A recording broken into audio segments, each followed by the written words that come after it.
Salam sejahtera Malaysia, terima kasih kerana menonton video-video dalam channel ini.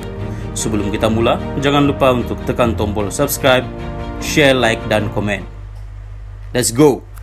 Salam sejahtera dan salam perpaduan. Berita seterusnya dipetik dari Malaysia kini bertajuk Dakwa Tita Agong disedia kerajaan, jika ada khilaf, saya mohon maaf. Berita penuh.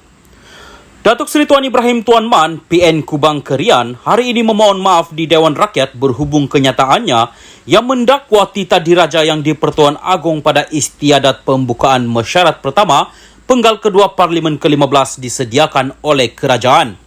Tuan Ibrahim yang juga bekas Menteri Alam Sekitar dan Air berkata, beliau telah berjumpa dan memberikan penjelasan kepada Yang di-Pertua Dewan Rakyat, Datuk Johari Abdul, berhubung kenyataannya itu ketika membahaskan usul menjunjung kasih Tita Diraja Selasa lepas. Saya fikir perkara ini tidak perlu kita panjangkan kerana kita ada banyak isu-isu penting. Jadi saya fikir sekiranya timbul kekhilafan, saya memohon maaf dan kita terus kepada agenda yang lebih penting untuk kepentingan rakyat, katanya. Beliau berkata demikian selepas diminta oleh Johari untuk memberikan penjelasan sebelum sesi soal jawab dimulakan. Terdahulu, Johari memaklumkan beliau telah bertemu dengan Tuan Ibrahim selepas isu itu dibawa RSN Raya PH Julutong yang membangkitkan mengenai peraturan Dewan 36/6 kerana ucapan ahli Parlimen Kubang Kerian itu membuat sangkaan jahat bahawa Tita yang di-Pertuan Agong disediakan kerajaan. Terima kasih, inilah semangat yang kita ada. Saya sudah berjumpa dengan ahli Parlimen Kubang Kerian dan pemahaman kita berbeza. Namun apa yang disebutkan beliau telah dimaklumkan kepada saya, kata Johari. Salam sejahtera dan selamat malam kepada seluruh rakyat Malaysia dan pendengar berita panas malam ini dipetik dari mymetro.com bertajuk Rayuan Akhir Najib serba tidak kena. Berita penuh. Putrajaya, rayuan akhir Datuk Seri Najib Razak dalam kes penyelewengan dana RM42 juta milik SRC International Sendirian Berhad menjadi serba tidak kena selepas bekas Perdana Menteri itu mengambil keputusan mengubah haluan dengan melantik peguam baru Mahkamah Persekutuan hari ini diberitahu. Timbalan pendakwa raya kanan Datuk V. Sithambaram dalam hujahannya mempersoalkan mengapa Najib hanya menukar peguam di saat akhir sebelum rayuan akhir didengar di Mahkamah Persekutuan yang bermula pada 16 Ogos tahun lalu. Sithambaram berkata, Najib memberikan alasan beliau menukar peguam kerana mahukan perspektif baharu dalam rayuan akhirnya. Bagaimanapun, apa yang dihujahkan ketika itu hanya dakwaan semata-mata terhadap Hakim Mahkamah Tinggi. Ketika itu, Datuk Muhammad Nazlan Muhammad Ghazali yang mendengar kesnya. Jika bukan kerana tindakan beliau menukar haluan di pertengahan kes, saya tidak fikir kita semua akan berada di sini hari ini untuk mendengar permohonan semakan terhadap keputusan Mahkamah Persekutuan yang menolak rayuan akhirnya. Walaupun tertuduh ada hak untuk memilih peguam yang dipilih pula hendaklah bersedia dan sanggup untuk mewakilinya pada hari yang sudah ditetapkan.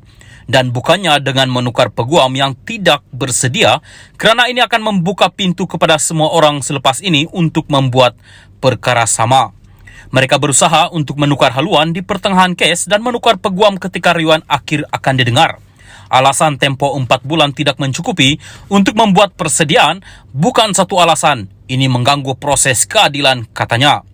Sithambaram berkata demikian dalam hujahan terhadap permohonan semakan Najib bagi mengetepikan keputusan Mahkamah Persekutuan pada 23 Ogos tahun lalu yang menolak rayuan akhir kes SRC sekaligus mengekalkan sabitan dan hukuman 12 tahun penjara serta denda berjumlah RM210 juta ringgit yang dikenakan terhadapnya. Pada Julai tahun lalu, Najib yang mengesahkan pelantikan pasukan peguam baharu untuk mewakilinya dalam rayuan akhir SRC berkata, keputusan itu diambil kerana beliau yakin ia akan memberikan perspektif berbeza dalam pembelaan rayuan berkenaan. Bekas ahli Parlimen pekan itu berkata, penukaran barisan peguam itu dilakukan selepas Mahkamah Tinggi menolak permohonannya supaya Queen's Counsel, peguam kanan dari United Kingdom, Jonathan Laidlaw, diterima masuk untuk mewakilinya. Najib memberhentikan Hikmat Barisan Peguam diketuai Tan Sri Muhammad Syafiee Abdullah dan melantik firma guaman Tuan Zaid Ibrahim Sufian TH Liu and Partner ZIST sebagai peguam cara dan kaunsil peguam, Hisham T. Potek sebagai peguam utama serta Liu Tek Huat dan Raubin Mathiravanam sebagai peguam bersama. Sementara itu, Sithambaram berkata, keputusan Mahkamah Persekutuan dalam rayuan akhir itu tidak menunjukkan terdapat bukti bahawa berlakunya ketidakadilan, penyalahgunaan proses mahkamah atau ia dicemari bahaya yang jelas akan berlaku keputusan berat sebelah. Oleh itu, Sithambaram memohon supaya panel 5 Hakim Mahkamah Persekutuan menolak semakan itu dengan alasan ia tidak mempunyai sebarang meret. Bagaimanapun, Muhammad Syafiee dalam hujahan balas berkata, tindakan Najib melantik peguam baharu di saat akhir adalah dilakukan dengan niat baik yang dibuat kali pertama sepanjang kes berkenaan. Peguam itu menjelaskan pertukaran peguam dibuat selepas Mahkamah Tinggi menolak permohonan supaya Laidlaw diterima masuk sebagai peguam bela dan peguam cara untuk mewakili Najib.